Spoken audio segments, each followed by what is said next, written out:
હજી કઈ અહીંયા ખૂટતું નથી. હા, એ હકીકતમાં ઈ જે દાખલો રહ્યો ને આપણે ગુરુ મહારાજની દયાથી તો એમને દેખાડેલો કૃષ્ણ ભગવાને. સાક્ષાત અહીંયા કૃષ્ણ ભગવાન એમની હાજરી પૂરવા આવ્યા હતા. બાપુ જગ્યા મૂકીને ક્યાંય જતા નથી.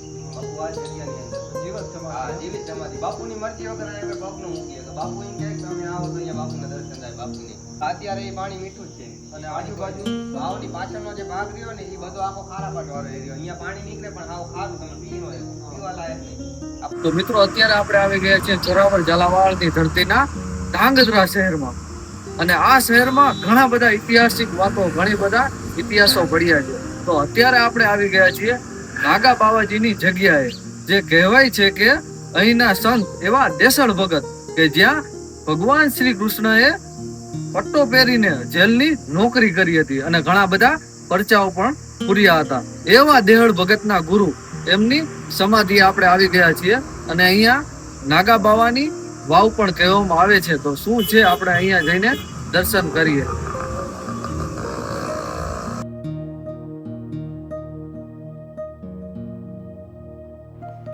મિત્રો, આ અદ્ભુત જગ્યા છે. તમે ચારેય બાજુ જોયો, પરમ શાંતિનો અનુભવ થાય ને એવી આ જગ્યા છે.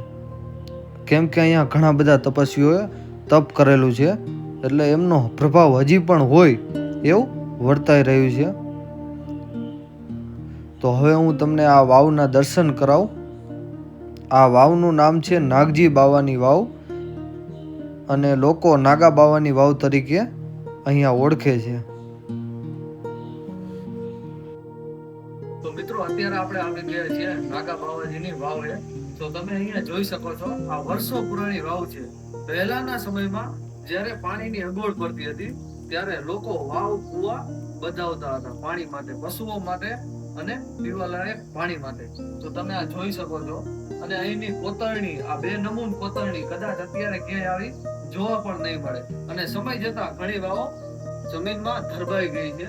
તો તમે અહીંયા જોઈ શકો છો કે કેવી બારીકાઈથી કોતરણી કરી છે અને ભગવાન ગણેશના અને એના આકૃતિઓ પણ છે. તો આપણે સૌથી પહેલા તમને આખી વાવ બતાવી દઈએ, પછી એનો ઇતિહાસ પણ કહીએ. અને મિત્રો, જો અહીંના ઇતિહાસની વાત કરું તો તમે જે આ પાણી જોઈ રહ્યા છો, એક સમયે દેસળ ભગત જી બહુ મોટા સંત થઈ ગયા. દેહળ ભગત નામ તો કદાચ તમે સાંભળ્યું જ હશે. એમના ગુરુ નર્મદાગીરી બાપુની અહીંયા સમાધિ છે અને એ જ બાપુએ કહેવાય છે કે આ વાવ બંધાઈ છે. આખી વાવ તમે જુઓ.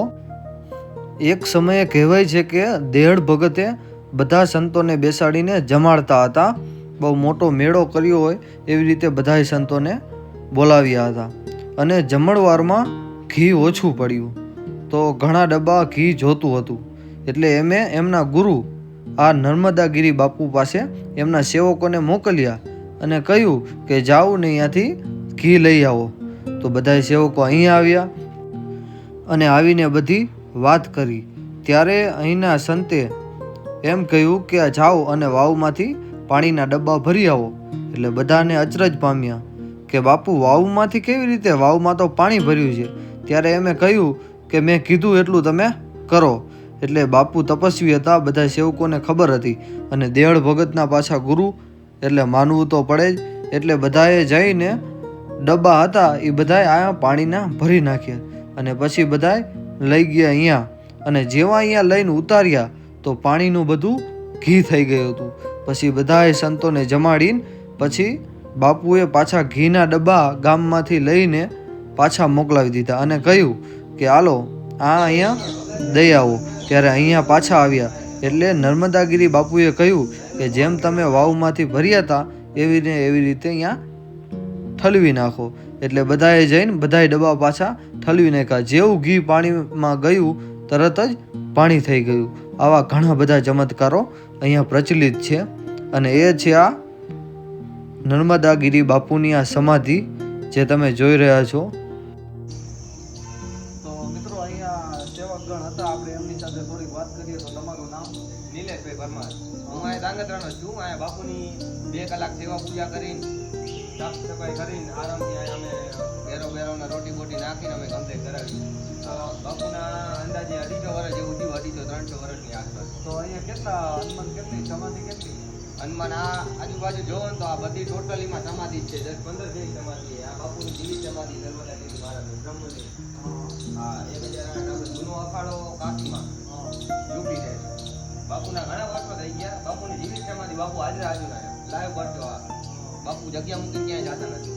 બાપુ આ જગ્યાની અંદર જીવિત સમાધિ. હા જીવિત સમાધિ. બાપુની મરજી વગર અહીંયા પગ ન મૂકીએ તો બાપુ એમ કહે કે તમે આવો તો અહીંયા બાપુના દર્શન થાય બાપુની.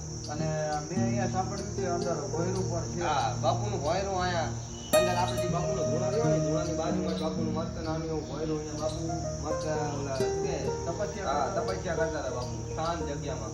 અને આ ધાંગધ્રામાં કઈ જગ્યા આવેલું છે? આપણા ક્લબ રોડ અમદાવાદ હાઈવે ગુરુ મહારાજની જગ્યા. કોઈને પણ કહો એટલે ગમે એને તમે કહો એટલે ગુરુદત્ત મહારાજનું મંદિર આપણને અહીંયા ઉતારી જાય. ક્લબ રોડ આપણે આજે આખે આખો રહ્યો ને આ અમદાવાદ હાઈવે કલકનો ચોકડી વાળો રોડ કહેવાય. અને મેં સાંભળ્યું છે કે આ દેડ ભગતના ગુરુ હતા. હા અને એક પરચો પણ સાંભળ્યું છે કે ઘીના ડબ્બાનો. હા ઘીના લાઈવ ડબ્બા હજી ઘી અહીંયા ખૂટતું નથી. હા એ હકીકતમાં ઈ જે દાખલો રહ્યો ને આપણે ગુરુ મહારાજની દયાથી ઈ ભગત આપણે રામાપીરના હતા.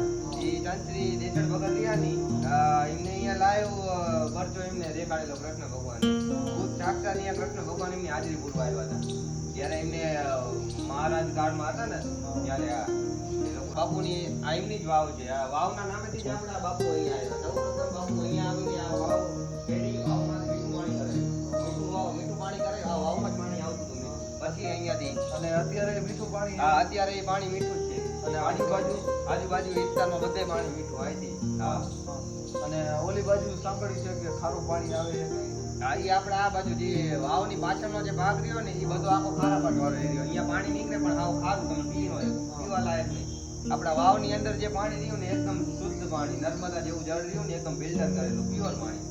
પીવામાં કોઈ જ દિક્કત નહીં. અને અહીંયા કેટલા ક્યાં સંત થઈ ગયા એમના નામ? સંતના નામ તો ઘણા બધા સંત થઈ ગયા અહીંયા. આપણે મેઇન ગુરુ રહ્યા આમને બધા આમની છે. હા એ આજુબાજુના બધા સંતો આપણે કાલ ભૈરવનું મંદિર ઓલી બાજુ આપણે બાપુની સમાધિ આપણે પાછળની સાઈડ બાપુની સમાધિ ઘણા બધા બાપુ આપણે હવે આવી ગયા. અને કોઈ રાત્રિ રોકાણ કરવા માટેનું પણ હા રાત્રિ રોકાણ કરવા માટે આપણે આ બાજુ આખો સભા હોલ છે. આજુબાજુમાં આપણે અન્નપૂર્ણા મહંત કક્ષ આરામ કરવા માટે વિશ્રામ કરવા માટે આશ્રમમાં કોઈ જ જાતની ક્ષમતા ના નથી. આપણે બધી જગ્યાએ આપણે આ વિશ્રામ કરી શકીએ આશ્રમમાં. દરેક સાધુ સંતોનો આવકારો. તો આ વાત હતી નર્મદાગીરી બાપુની. અને અહીંયા એટલે કહેવાય કે નાગા બાવાની વાવની. તમને જાણીને બહુ આનંદ થયો હશે.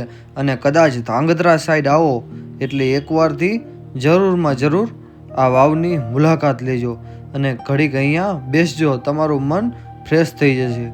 ગમે એટલા થાકમાંથી કદાચ આવ્યા હશો અહીંયા આવશો એટલે પરમ શાંતિનો અનુભવ થશે. કેમ કે અહીંયા ચારેય બાજુ દિવ્ય સમાધિઓ આવેલી છે. ઘણા વર્ષો સુધી તપસ્યા કરીને સાધુ સંતોએ અહીંયા સમાધિ લીધેલી છે. આ ચારેય બાજુ વાતાવરણ જુઓ તમે. વૃક્ષો કેવા છે, એકદમ ઠંડુ વાતાવરણ છે. ચારેય બાજુ પરમ શાંતિ. ઓમ નમો નારાયણ, ઓમ નમો નારાયણ. અહીંયા આવો એટલે એમ જ થાય કે અહીંયા ને અહીંયા બેસી રહી. અને આ છે ગુરુ દત્તાદેયની સમાધિ, જેમના પણ તમે દર્શન કરો. અને અત્યારનું વાતાવરણ પણ બહુ મસ્ત છે. અને અહીંયા કહેવાય છે કે કોઈ પણ માણસો અહીંથી નીકળે તો રાતવાસો અહીંયા કરે છે. એટલે અહીંયા બધું ચારે બાજુ રહેવા જમવાની બધી જ સુવિધાઓ છે. અને આ છે સમાધિ જે ઓલી પાછળની સાઈડ આવેલી છે. આ તમે પાછળનો બધો નજારો જુઓ ઉપરથી, કેવું મસ્ત વાતાવરણ છે. તો એકવાર જરૂરથી જરૂર અહીંયા દર્શને જરૂરથી આવજો.